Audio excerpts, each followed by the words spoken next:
El Espíritu Santo. Amén. Soberano y eterno Dios, sabiendo que eres nuestro Padre, estás en todas partes, todo lo ve, todo lo sabe, todo lo puede, que hiciste todas las cosas celestes y terrestres, visibles, invisibles, tronos, dominaciones, principados, potestades, te damos la gloria, el honor, el poder, la adoración que solo tú mereces.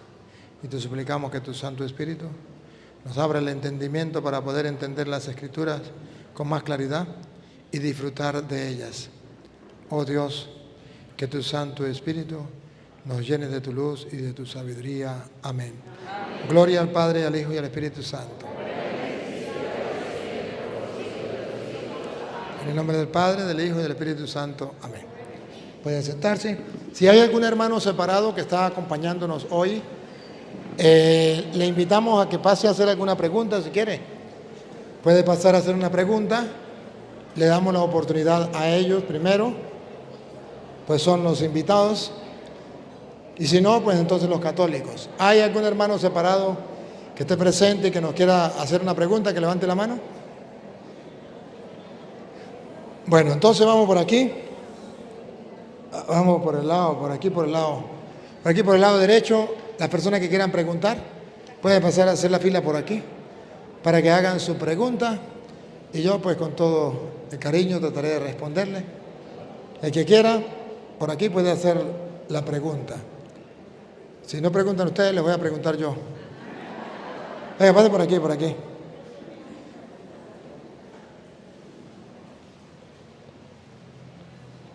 Buenas tardes a todos.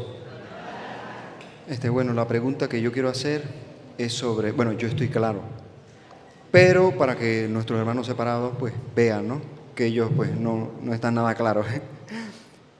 Es sobre el purgatorio. Como yo lo veo, para mí, el purgatorio básicamente es una de las columnas principales del Evangelio, del nuevo Evangelio de Cristo. Porque ellos dicen que el purgatorio no existe, pero, pregunto yo, ¿quién está libre de pecado? Y según el Antiguo Testamento, todo el que tenga pecado muere eternamente. Entonces, si todos tenemos pecado, todos vamos a morir, ¿sí? Entonces tenemos el purgatorio, que está en la Biblia. Y quiero que el Padre explique un poco sobre este punto, porque esta es una de las nuevas revelaciones del nuevo Evangelio de Cristo. La existencia de un purgatorio, un sitio donde Dios va a purgar a los justos. ¿Sí? Bueno, esa es mi pregunta, hablar sobre el purgatorio. Primero, el purgatorio es la muestra del amor misericordioso de Dios. Porque en el cielo no puede entrar nada manchado.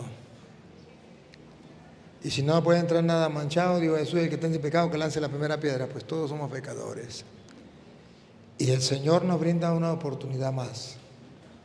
Nos brinda la oportunidad de al morir, tener cómo nosotros purificar para poder entrar al cielo. Es una purificación, es la continuación de la misericordia de Dios, que no quiere que el hombre se condene. Él no vino a condenar, vino a salvar. El problema de los protestantes es que al no creer que una persona muere y el alma sigue viviendo, entonces ellos dicen, pues no existe el purgatorio. Lo normal es que si usted muere y se acabó, cuando venga Cristo en el último día, pues Él lo va a resucitar y no hay chance para purgatorio. Es la mentalidad de los protestantes. Pero la enseñanza de la Biblia y la mentalidad de Cristo es que cuando uno muere, es mentira que muere el alma con el cuerpo. Ustedes saben muy bien el pasaje de las Escrituras, de Lucas 16, 19, el rico Epulón y el pobre Lázaro. Lucas 16, 19. Los dos murieron y no dice la Biblia que lo enterraron y muerto el perro se acabó la sarna. La Biblia dice que el uno fue llevado al seno de Abraham y el otro fue llevado a un lugar de tormentos, que los protestantes dicen, ese lugar de tormento no existe. En el juicio final, cuando venga Cristo y el juicio final, ahí sí habrá un lugar de tormento, que se llama el infierno, y los otros el cielo. Pero resulta que el mismo Jesucristo, para que lo entendamos, Él puso que había un lugar de tormento antes del juicio final, antes de que muriesen todas las personas. Lo leemos con detenimiento para que se den cuenta. Había un hombre rico que se vestía de púrpura y de lino fino y hacía cada día banquete con esplendidez. Había también un mendigo llamado Lázaro que estaba echado a la puerta de aquel lleno de llagas y ansiaba saciarse de las migajas que caían de la mesa del rico. Aún los perros venían y le lamían las llagas. Aconteció que murió el mendigo. Primero, murió el primero. Y ustedes van a observar que la doctrina protestante no es bíblica. Ellos dicen que cuando muere el cuerpo, muere también el alma. Hasta el último día que Cristo viene y resucita el alma con el cuerpo. Pero que antes murió y se acabó. Aquí Jesucristo nos va a enseñar otra cosa con una parábola. Murió el pobre. Y fue llevado por los ángeles al seno de Abraham. ¿Fue llevado por los ángeles al cementerio? No. Al cementerio lo llevaron los que estaban aquí. Pero los ángeles llevaron el alma al seno de Abraham. A eso lo llamamos nosotros el lugar de los justos. Sigue. Y murió también el rico. Vamos a ver. Si murió el rico, vamos a ver si de la muerte acaba de morir el rico, a ver si antes de que se mueran todos en la tierra hay un tormento, o si el rico entra en el tormento después de que ya todos han muerto en la tierra. Que como dicen los protestantes, si hay un tormento, pero en el juicio final, antes no. Vamos a ver qué dice la Biblia. Murió el rico. Y fue sepultado. Lo sepultaron. Ahora vamos a ver el alma. Y en el Hades alzó sus ojos, estando en tormentos. ¿Dónde estaba? Estaba en tormentos. Y esto es lo que los protestantes niegan. Y esto es lo que los católicos afirmamos que sí, si Jesucristo lo dijo, pues ¿quién va a saber más que Cristo? ¿Los protestantes? No. Nosotros somos cristianos porque le creemos a Cristo.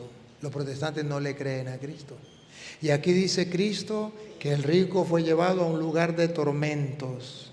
Que eso para nosotros es purgatorio. Un lugar de tormento. Entonces, si hay un lugar de tormento, ¿por qué los protestantes dicen que no? Que hay que esperar en el juicio final para el lugar de tormentos. Ahora, ¿cómo nos damos cuenta que no era el juicio final? Por la conversación que sigue. Estando en el lugar de tormentos, vio a Abraham y a Lázaro en su seno, ¿verdad? Y luego pasa, bueno, mire cómo está atormentado, ponga cuidado cómo está atormentado. Y vio de lejos a Abraham y a Lázaro en su seno.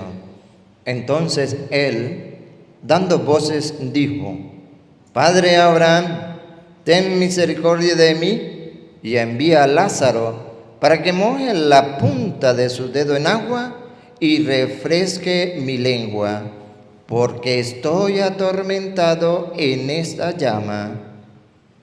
¿Lo ven o no lo ven? Esto es lo que los protestantes niegan. No porque Cristo haya dicho que no existe, sino porque un hombre que no es Dios se atrevió a protestar contra Cristo, que dijo que sí, que el rico pulón estaba en un lugar de tormento, y decía: manda a Lázaro que moje la punta del dedo en la lengua porque estas llamas me atormentan. Y le voy a mostrar que no era el juicio final, era antes del juicio final, antes de que todos murieran.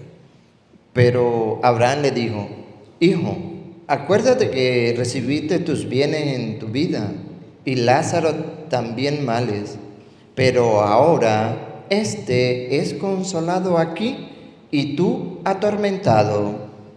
Hijo ingrato que paseas tan ricamente vestido y a causa de mis sudores descansas en tanto olvido. Mira a tu padre quemando, si lo puedes remediar, que Dios lo saque de pena y lo lleve a descansar. Eso lo decimos en la iglesia, basado de ahí, de ese pasaje de la Escritura. Sigue. Además de todo esto, una gran cima está puesta entre nosotros y vosotros, de manera que los que quisieren pasar de aquí a vosotros no pueden, ni de allá pasar acá. Le negó mandar a Lázaro. Ahora observen que todavía no habían muerto las demás personas, por tanto no era el juicio final. Todavía había gente en la tierra vivos. Entonces le dijo: te ruego, pues, Padre, que le envíes a la casa de mi padre, porque tengo 5 hermanos, para que le testifique, a fin de que no vengan ellos también a este lugar de tormento. ¿Era el juicio final? Porque sus hermanos, si era el juicio final, tenían que estar muertos también. Pero no era el juicio final. Era en el trayecto de ahorita hasta el juicio final. En el trayecto en que murió el rico Pulón y el pobre Lázaro, y el juicio final, porque todavía quedaba gente en la tierra. 5 hermanos que tengo allá en la tierra, para que no vengan a este lugar ese lugar de tormento. La Iglesia Católica dice, si Jesucristo lo dibujó en esta parábola, nosotros lo creemos porque Él es Dios y somos cristianos. Que los protestantes lo nieguen, a eso se le llama protestante. Que a pesar de que Cristo se tomó la molestia de poner un ejemplo, una parábola, una comparación tan clara, ellos dicen, eso es invento de los curas, invento del Papa, ahí no dice purgatorio, pues se llama lugar de tormento, donde la persona está purgando, pagando. ¿Que no lo ven? ¿Y qué le dijo Abraham? Y Abraham le dijo: a Moisés y a los profetas tienen, óiganlos. Las Sagradas Escrituras, ahí está. Lean la Sagrada Escritura y que oigan la Sagrada Escritura. Él entonces dijo: no. Escuche, él entonces dijo, mire que todavía hay gente en la tierra. No, padre Abraham, pero si alguno fuere a ellos de entre los muertos. Ve que todavía hay gente que no había muerto. Unos ya habían muerto, otros no. Si alguno de entre los muertos va a ellos, se arrepentirán. Mas Abraham le dijo: si no oyen a Moisés y a los profetas, tampoco se persuadirán, aunque alguno se levante de los muertos. ¿Se da cuenta que está hablando de que hay gente viva que no cree la palabra de Dios? Y aunque un muerto resucite, no creerán, como los protestantes. Cristo resucitó y dijo que había un lugar de tormento y todavía ellos no creen. Aunque resucite un muerto, no creerán. Cristo resucitó y efectivamente se cumple. No creen. Aunque Cristo resucitado vino y nos dijo todo lo que teníamos que pasar o lo que hay más allá. No solamente esa es la cita, también 1 Corintios capítulo 3, versículo 13, San Pablo va a decir que usted y yo podemos salvarnos, pero después de haber pasado por el fuego, por el lugar de tormento. Estas llamas me atormentan. Después de haber pasado por el fuego, podemos ser salvos. Eso se llama purgar, purificar, como el oro en el crisol. La obra de cada uno se hará manifiesta, porque el día la declarará, pues por el fuego será revelada, y la obra de cada uno cual sea, el fuego la probará. Si permaneciere la obra de alguno que sobreedificó, recibirá recompensa. Si la obra de alguno se quemare, él sufrirá pérdida, Eso se llama purgatorio. Sufrirá pérdida. Si bien él mismo será salvo, Sí se salvará, pero mire por dónde tienen que pasar primero. aunque así como por fuego. Pero primero tiene que pasar por el fuego. ¿Está escrito? Sí. ¿Qué le pasa a los protestantes? Son creyones, no son creyentes. El reto es creerle a Cristo y no a un hombre. Los católicos creemos en Cristo y por eso somos los verdaderos cristianos. Si nosotros no le creemos a Cristo, ¿a quién vamos a creerle? Entonces la Iglesia Católica no ha inventado eso. Está en la Biblia, estamos leyendo de la Biblia, Reina Valera. Si quieren creerlo, bien, que lo crean. Si no lo creen. Porque los protestantes dicen el purgatorio no existe porque la persona cuando peca se va directamente al infierno. Si usted se roba una gallina, se va para el infierno si se muere así. Si usted a lo mejor mató a alguien, se va para el infierno. Y si usted se robó $1, se va para el infierno. Igualito que el que mató a una persona, igualito. ¿Y dónde está la misericordia de Dios? Todos los pecados para los protestantes, todos los pecados son iguales. Para la Iglesia Católica no. ¿Pero dónde está escrito? Eso está escrito en Primera de Juan, capítulo 5, versículo 16. Está escrito que no todos los pecados son iguales, que es mentira. Hay pecados que los llevan a usted al infierno, a la muerte. Y por esa persona usted reza y ya no hay oportunidad de salvación. Pero si esa persona murió y cometió un pecado que no fuera de muerte, si usted y yo rogamos por esa persona, como lo hacemos los católicos, Dios le dará vida. Y está escrito en la Biblia Reina Valera. Escúchenlo.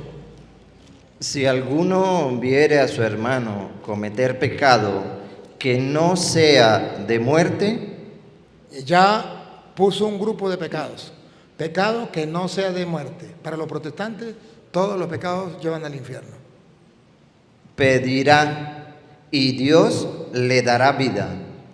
Para los protestantes, Dios no le dará vida a ninguna persona que muera en pecado. Pero le dice la Biblia que sí, pedirá y Dios le dará vida. Por eso nosotros rogamos por los que han muerto en pecado. Sigue. Esto es para los que cometen pecado que no sea de muerte. Hay pecado de muerte por el cual yo no digo que se pida. Toda injusticia es pecado, pero hay pecado no de muerte. ¿Qué es lo que no entienden? Díganme, ¿qué es lo que no entienden? Hay pecados que no llevan al infierno. No son de muerte. Pero ¿cómo va a entrar al cielo con ese pecado? Pues tiene que pasar por un lugar de tormento, de purificación. ¿Y qué podemos hacer por ellos? Rogar y Dios le dará vida. Eso no es invento de la iglesia. Eso está escrito. Pero los protestantes pueden decir, pero es que yo no encuentro la palabra purgatorio. Pues no lo llame purgatorio, llámelo lugar de tormento. Llámelo cárcel, llámelo como usted quiera. No se trata de palabras. Nosotros llamamos purgatorio porque significa va a pagar una pena, una sentencia de un juez. Ojo. Y ahí yo quiero aclarar algo porque los católicos a veces se olvidan. La Iglesia Católica enseña que una persona muere en pecado, se condena. Pero no dice si es la condenación eterna o si es la condenación parcial. Hay dos clases de condena. En la cárcel hay dos clases de condena. La condena, cadena perpetua, de ahí no sale. A eso llamaríamos infierno y es una condena. Pero también el juez puede decir queda condenado a 1 año de cárcel. De ahí sale. No es el infierno, pero es una condena. Para los protestantes, condena es infierno, punto. Toda persona que muera en pecado se va para el infierno. Para el católico no. Ahora, ¿quién decide quién va para el infierno y quién va para el purgatorio? Pues Dios, nosotros no. El juez es el que dicta la sentencia. Pero nosotros creemos que una persona murió en pecado, se condena, pero no decimos que para el infierno. Porque en la Iglesia Católica la condena se divide en 2, condena perpetua y la condena parcial, un tiempo de purificación, como le expliqué. Y Dios le dará vida, se salvará, pero como quien pasa por el fuego, mientras que los protestantes enseñan otra cosa. Otra preguntita, pues.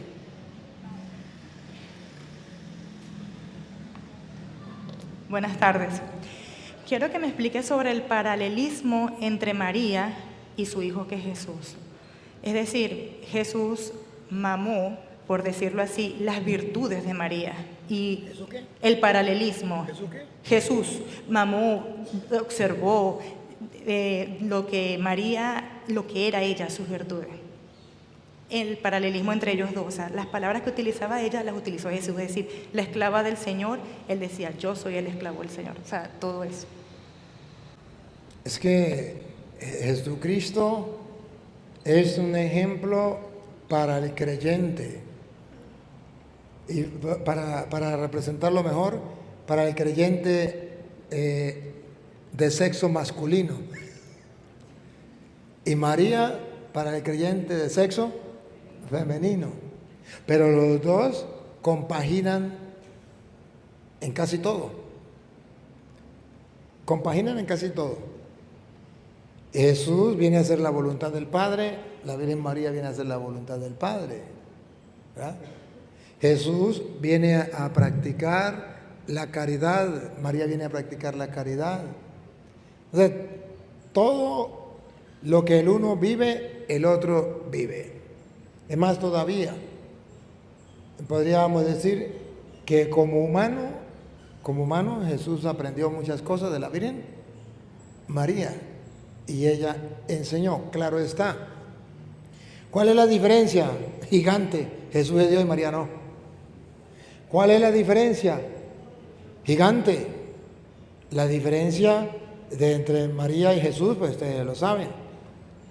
Es tan grande la diferencia. María, en comparación con Jesús, se queda en pañales. Sin embargo, Dios quiso que María practicara lo que Jesús venía a enseñar. Todo lo que Jesús viene a decir, María ya lo va practicando. Dichoso el que escucha la palabra de Dios y la pone en práctica. Ya le habían dicho a ella, dichosa que tú que has creído, que se cumplirá todo lo que dice la palabra del Señor. La diferencia en sí de María y Jesús es que Jesús es Dios y María no. Es una criatura. Es gigante la criatura. Jesús es el Salvador y viene a salvar a todo el mundo y viene a salvar a María igual que a nosotros. Con la diferencia que la salvación hacia María es distinta a la de nosotros. A nosotros nos salva del pecado habiendo caído y a ella la salva del pecado sin haber caído. Así de sencillo. Por ejemplo, hay un tigre, agarra a su hijo y cuando usted ve que el tigre golpea a su hijo, usted corre y se lanza y mata al tigre.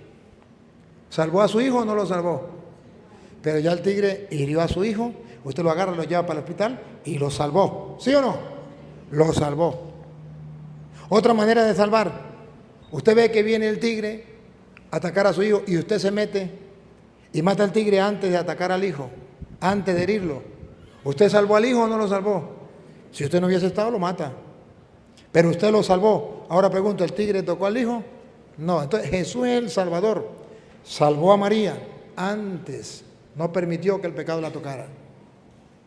Y a nosotros nos salvó, sí, después de que ya habíamos caído en el pecado. A ella la salvó y a nosotros también nos salvó. Esa es la diferencia. Pero lo demás, María comparte igual, ejercita las virtudes como las ejercitó Jesús.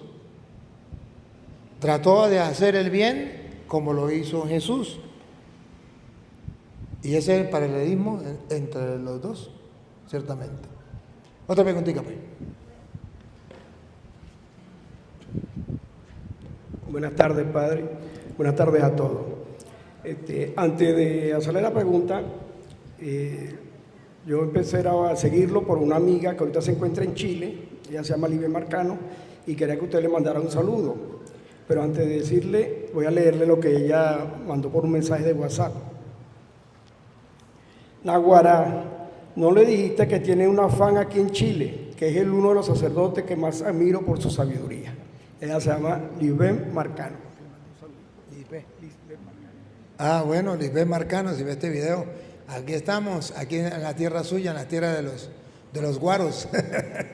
Naguará, feliz y contento de que de tan lejos también ustedes nos estén siguiendo, que Dios les bendiga y les guarde. Muy bien. Ok, padre. Mire, yo lo he seguido desde que ella me dijo, he seguido sus videos, he aprendido mucho. Y allí usted ha dicho que cuando estuve en el seminario, aprendía era geología y filología. Y que poco le enseñaban lo que era la Biblia. Entonces, mi pregunta es, si usted tiene algún proyecto o en la iglesia han hecho algo para que en los seminarios ya se cambie ese perfil que llevan y no el de que usted tuvo que aprender fue enfrentándose con los amigos protestantes. Gracias. Sí, yo ya he hecho algo. Primero, pues he sembrado la semilla en todas partes, he predicado la palabra de Dios para el que quiera, y muchos sacerdotes lo están siguiendo, y muchos seminaristas, y esto va, poco a poco va empapando. Pero segundo, logré que en el concilio plenario de Venezuela, que son las directrices para la iglesia en Venezuela, en el capítulo 16, se metiera como obligatorio en los seminarios el estudiar la Biblia y conocer la doctrina de los protestantes y cómo responder a los protestantes.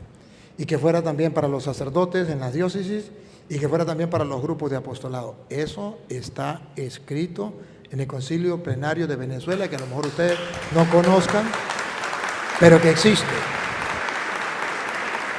Fue aprobado en Venezuela, llevaron al Vaticano, el Papa lo aprobó, y es una norma que a lo mejor lo pongan en práctica entre 100 años. Pero ahí está. Y eso es fruto del esfuerzo que yo hice para que lo aceptaran. Y gracias a Dios se aceptó y ya está escrito. En algunas partes hay sacerdotes que ya lo han asumido, otras partes que se hacen los locos.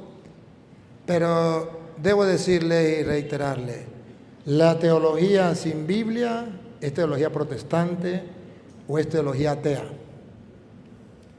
La teología se basa en las Sagradas Escrituras. El Papa San Benedicto y el Papa Francisco han hecho hincapié y han hecho un llamado a los teólogos a volver a la fuente de las Sagradas Escrituras, porque los teólogos se han quedado con la teología o con la palabra de los hombres y se han olvidado de la fuente de la palabra de Dios.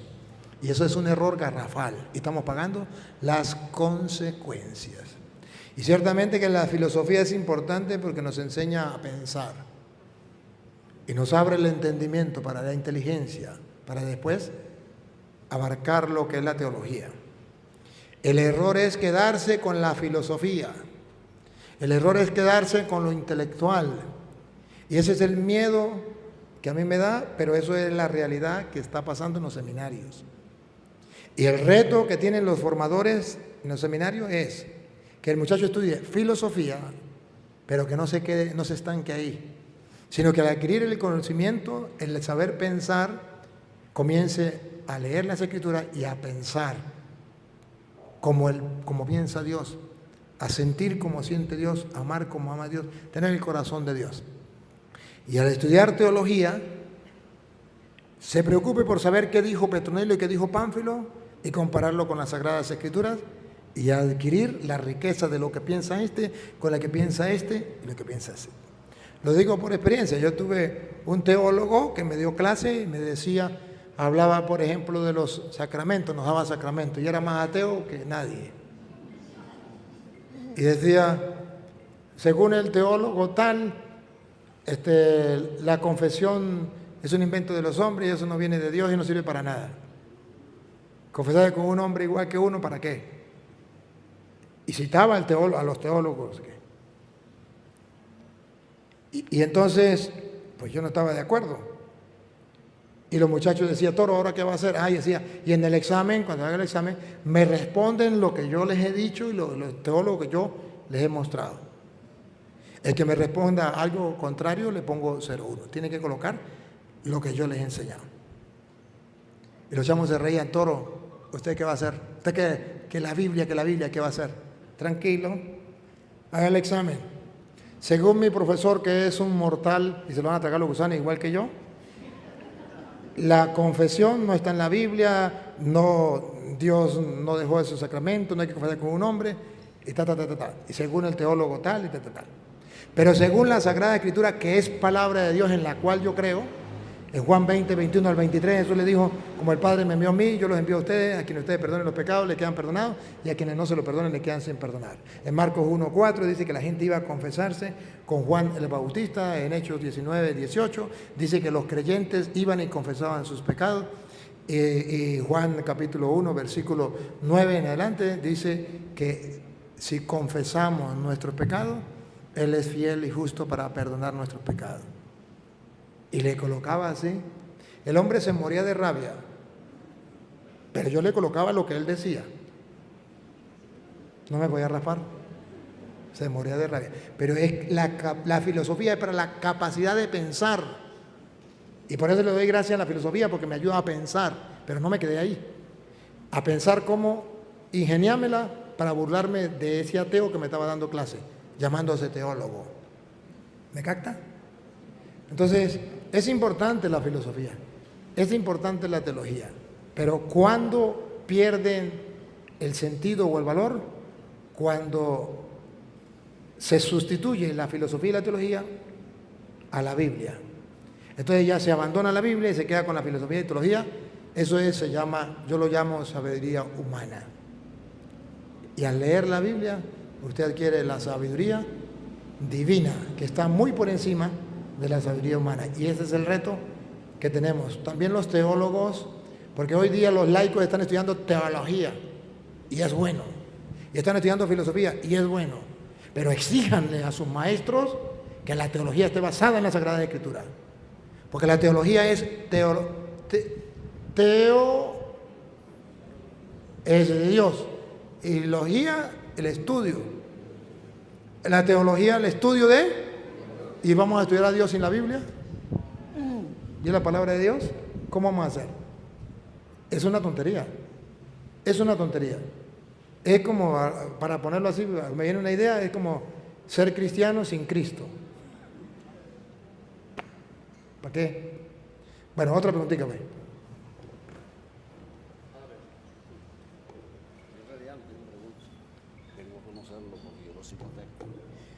Mi nombre es Jonathan Paz, yo no vengo a hacer preguntas, vine a conocerlo porque yo lo sigo a usted por la página de internet, de YouTube. Pero entonces no pregunta, pero sí lo felicito porque usted es conceptual y directo con lo que debe decirle a los que están equivocados. Y una de las razones que yo lo sigo a usted es precisamente porque yo soy así, directo y conceptual, pues, con lo que tengo que decir. Y me gustaría quedarme más tiempo, padre, llegué tarde, porque la hija mía sale ahorita de tarea dirigida. Pero es un placer conocerlo y siga así, directo y conceptual con lo que tiene que decirle a la gente en la cara. Gracias.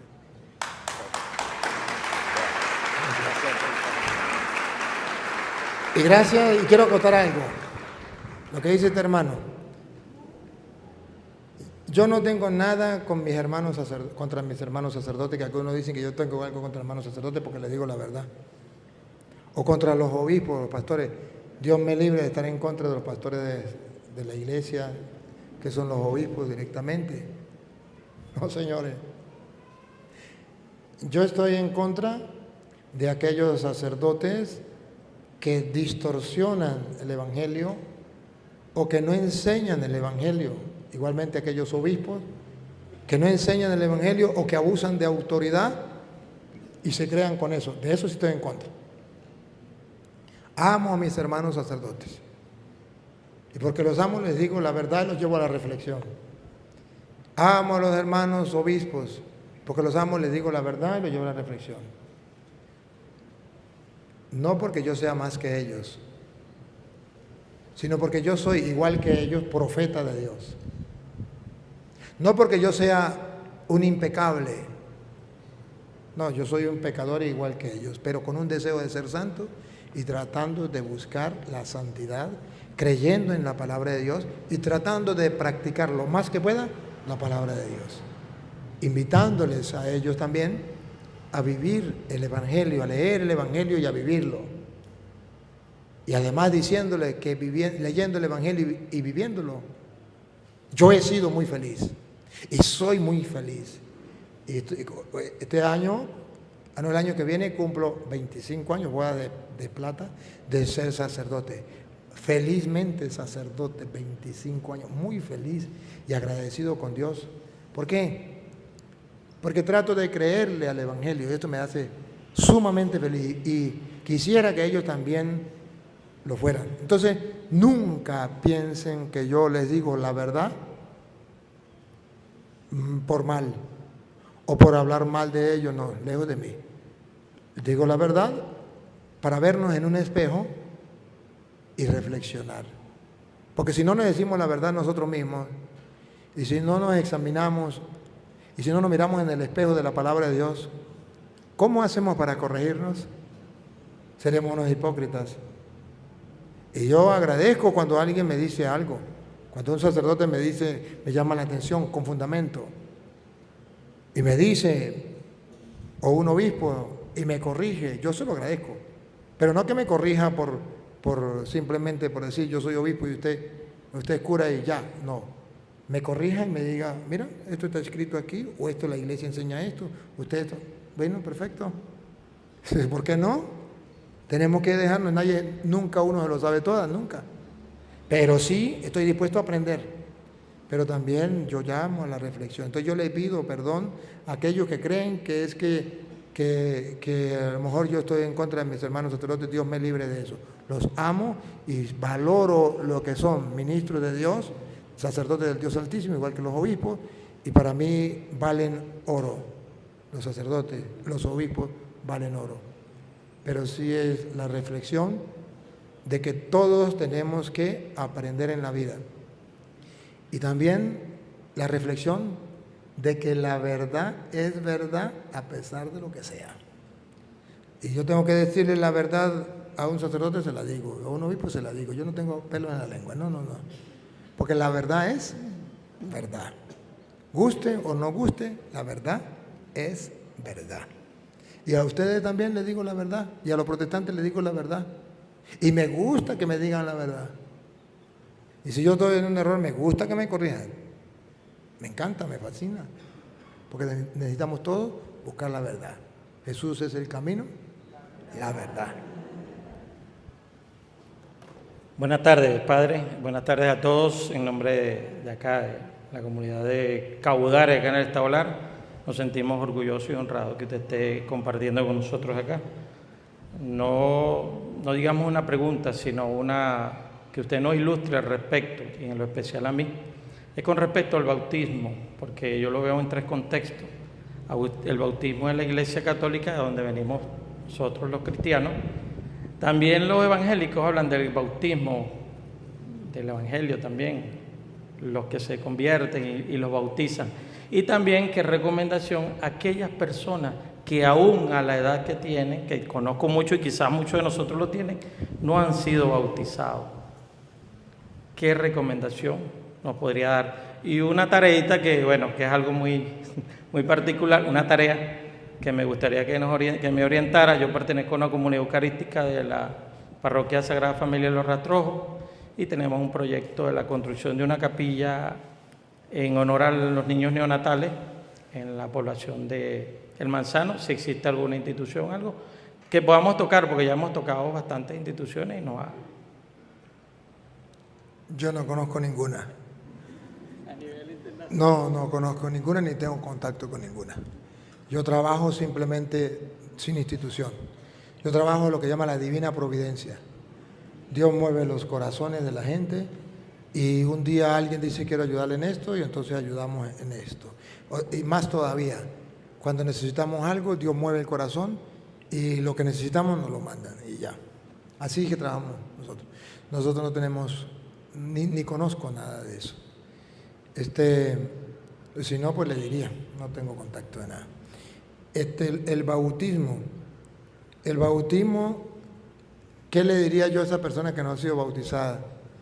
Yo le diría que Jesucristo el Señor nos dio el ejemplo en Marcos capítulo 1, versículo 10, nos dio con su ejemplo una enseñanza. Nos enseñó que el bautismo nos daba a nosotros 3 grandes regalos. Escúchenlo. Y luego, cuando subía del agua, Jesús, después de subir del agua, donde fue bautizado por Juan, ¿qué pasó?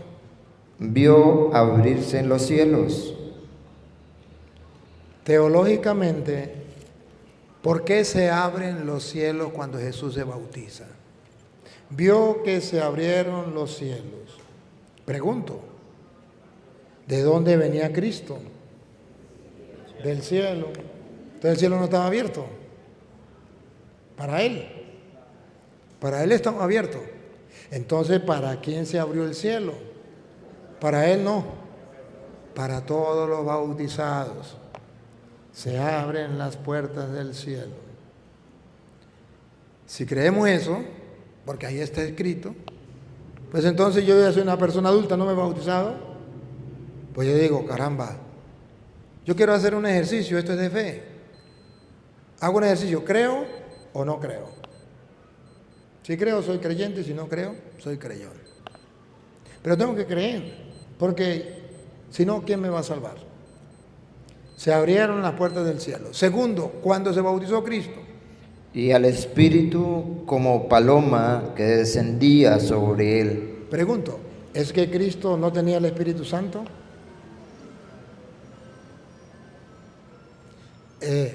No se refiere por él, teológicamente está mostrando que cuando una persona se bautiza, recibe el Espíritu. Hay muchos textos que lo dicen, ¿no? Hay muchos textos, por ejemplo, Tarea para la Casa, lo dice Hechos 2, 38, lo dice Hechos 19, del 2 al 4. O sea, dice que al bautizarse recibe el Espíritu Santo. Entonces, vean ustedes cómo aquí dice que se bautiza y recibe el Espíritu Santo. Tercero. Y vino una voz de los cielos que decía, tú eres mi Hijo amado. ¿Jesús era hijo de Dios antes de ser bautizado? Sí, desde siempre y por siempre. Pero a partir del bautismo dice, tú eres mi Hijo amado, para mostrarnos que todo bautizado pasa a ser hijo amado de Dios. Entonces son 3 grandes regalos que nos da por medio del bautismo. Y esta es la dicha más grande que usted y yo tenemos, que el día del bautismo se nos dio la dicha de poder ser hijos de Dios, hijos adoptivos de Dios. Es un caché, es un lujo, no lo merecemos, pero lo somos. Así lo dice Pablo, ¿no? No, Juan es el que lo dice, ¿no? Juan lo dice en primera de Juan 3:2, creo que es. Primera de Juan 3:2. Amados, ahora somos hijos de Dios y aún no se ha manifestado lo que hemos de ser. Pero sabemos que cuando Él se manifieste, Desde el 1, lea el 1. mirad cuál amor nos ha dado el Padre para que seamos llamados hijos de Dios. Por esto el mundo no nos conoce, porque no le conoció a Él. Miren qué regalo más grande que nos ha dado Dios. Ser hijos de Dios. Es lo más grande que nosotros tenemos. Ser hijos de Dios. Y eso lo hacemos. Dios nos lo da a través del bautismo. Y somos hijos de Dios. Ahora sí el 2. Amados, ahora somos hijos de Dios y aún no se ha manifestado lo que hemos de ser. Pero sabemos que cuando Él se manifieste, seremos semejantes a Él, porque lo veremos tal como Él es. Listo. Entonces, trae una gran dicha ser hijo de Dios. Pero no solamente Jesucristo nos lo enseña, San Pablo, Gálatas 3:27, nos viene a decir que con el bautismo nos hacemos cristianos, o sea, nos revestimos de Cristo, pertenecemos a Cristo, somos de Cristo y somos herederos del reino. Escúchenlo. Porque todos los que habéis sido bautizados, Usted me dice, ¿qué consejo le doy a los que no han sido bautizados? Bueno, estoy diciendo, el consejo es el de Pablo. Todos los que han sido bautizados, los que no han sido bautizados, aunque sean protestantes, se pierden de esto. Todos los que somos bautizados, en Cristo, de Cristo estáis revestidos. eso se llama ser cristiano. Revestirse de Cristo significa ser cristiano. Todo bautizado es cristiano. Si no ha sido bautizado, aunque sea protestante, pastor evangélico, no es cristiano. Sigue. Ya no hay judío ni griego, no hay esclavo ni libre, no hay varón ni mujer, porque todos vosotros sois uno en Cristo Jesús. Con el bautismo nos unimos a Cristo, somos un solo cuerpo. Ahí es donde entramos a formar parte del cuerpo de Cristo. Somos uno con Cristo. Y si vosotros sois de Cristo, Ya no solamente pertenecemos al cuerpo de Cristo, sino que somos de Cristo. Le pertenecemos a Él y no al diablo. Somos de Cristo. Para eso nos bautizamos, para no ser del diablo, sino de Cristo. Para no ser del mundo, sino de Cristo. ciertamente linaje de Abraham sois. Aquí viene en la otra parte. ¿Qué dice Pablo? Y herederos según la promesa. ¿Quién es el heredero? El Hijo. Heredero según la promesa. Pasamos a ser hijos de Dios, herederos del reino. El reino de los cielos nos pertenece. Entonces yo le diría, pues, si no se ha sido bautizado, bautícese para poder ser heredero, hijo de Dios, recibir el Espíritu Santo, pertenecer a Cristo, formar parte del cuerpo de Cristo. Todos estos regalos que ahí están en la Biblia. Otra preguntita, pues. Buenas tardes. Bueno, padre, en el momento en que yo le vi por primera vez en mi teléfono, lo que me impactó de usted fue ese poder, esa sinceridad que yo vi cuando usted dice, yo soy Dios, sacerdote del Dios Altísimo. Eso a mí me impactó, porque realmente desde el 28 del mes de diciembre de 1956, que fui bautizada, yo nunca, jamás en mi vida había visto a ningún sacerdote hablar con ese poder, con esa certeza de decir, yo soy un representante de Dios aquí en la tierra. Eso fue lo que a mí me impactó. Ahora mi pregunta es la siguiente. ¿Es lícito para nosotros los católicos orar por nuestros pecados y sus consecuencias y por los pecados y las consecuencias de los seres que ya partieron, que ya se fueron? Ya que usted lo mencionaba anteriormente, nuestros hermanos los protestantes, ellos dicen, sobre todo los testigos de Jehová, tengo una hermana que es testigo de Jehová, y ella dice, bueno, ya el que se muere se acaba, y eso va para un juicio final. Ya no hay más nada. Yo como católica creo en la iglesia y jamás me iré de esta iglesia. Esa es mi pregunta. Amén. Sí, así debe ser, como usted dice. Ya expliqué lo de los muertos, que hay que orar por los muertos. Sí, lo expliqué ya.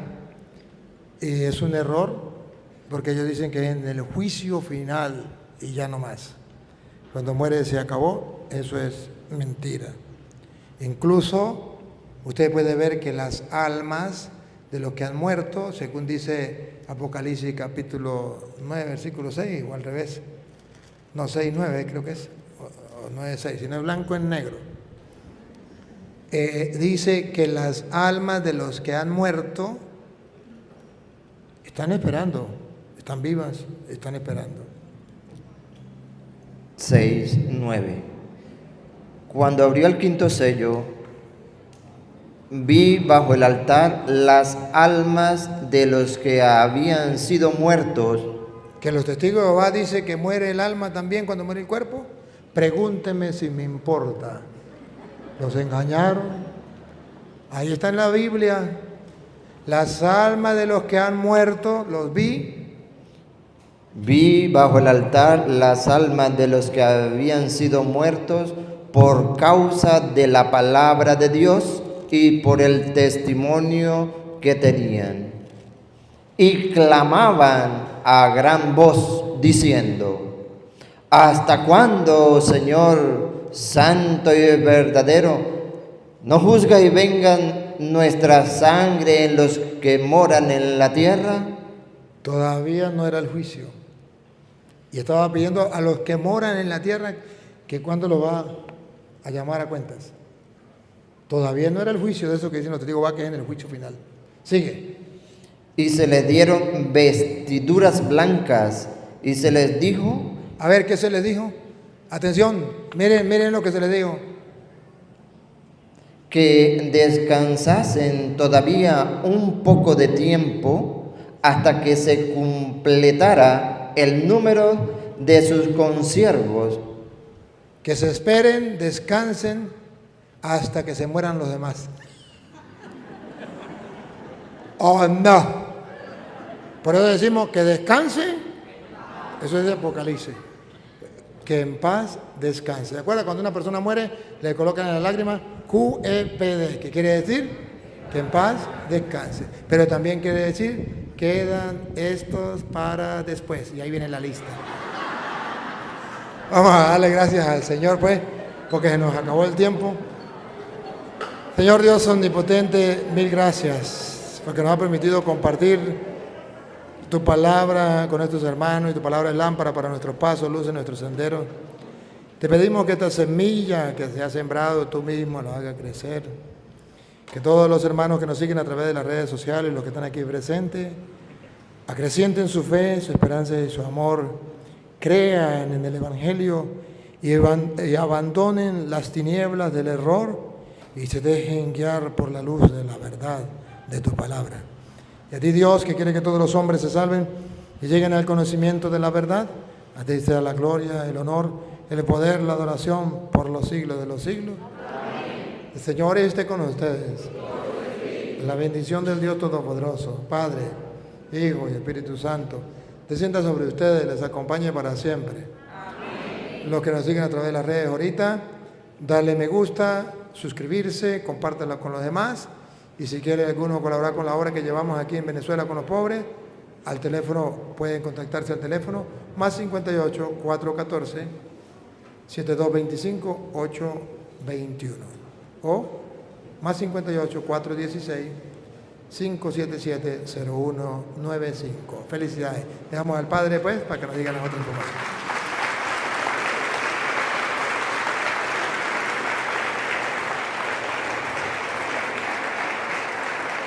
Padre, de parte de la parroquia queremos hacerle este detalle para que siempre nos tenga presente en sus oraciones. Creo que también el grupo de oración tiene un detalle. El grupo de oración. ¿Ya me lo dieron? Ah, ya se lo dieron, ok. Pero queremos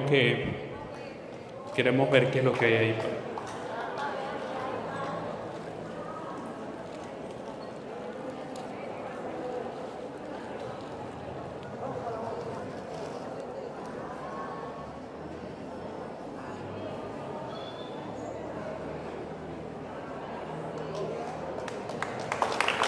para que siempre nos tenga presente en la Eucaristía.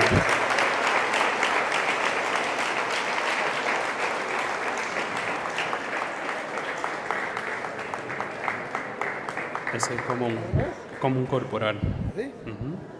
Un corporal.